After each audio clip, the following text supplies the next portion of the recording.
Brought to you by GTA, your island, your network. It is exciting in that we are stepping into a new area. It's a new area that essentially makes the Guam Housing and Urban Renewal Authority the borrower and the lender. According to Executive Director Michael Duenas, for the first time in Guam and for any of the other insular areas, funding from the Section 108 loan program may be provided for a project here on Guam.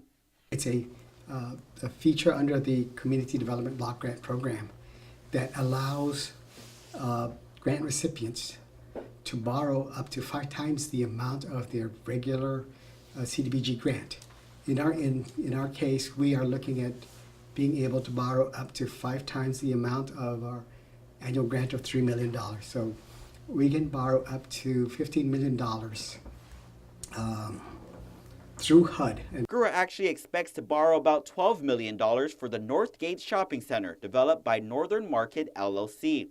Managing member Carlos Camacho says of the nearly 13 acres of land located across the Guam Regional Medical City in Dedido, up to 115,000 square meters will be dedicated for retail space. While he could not give any names, he says they are in negotiations with a major American department store chain and up to 4 franchise restaurants that have never been on Guam before. But how does GURA fit into this development? Basically, there's a ratio that for every $50,000 spent on a project for economic development purposes, you have to create 1 job. And so that's why we're headed to the prospect of looking at 300 jobs. Duenas says as part of the loan, the company will have to provide jobs to individuals from families of low to moderate income. While the project is estimated up to $25 million, half is provided through the Section 108 loan program, with the rest from the Bank of Guam and equity from the owners.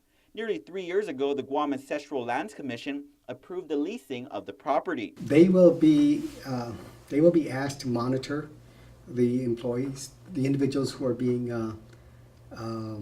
hired, and to find a way to capture household information about those employees so they can demonstrate that the jobs are being created. Duenas adds the U.S. Department of Housing and Urban Development already completed the underwriting review of the project and has given a commitment letter to GURA on the loan. They expect to issue out the loan in the next 3 to 4 months. Reporting for Guam's News Network, I'm Ken Quintanilla. Brought to you by GTA, your island, your network.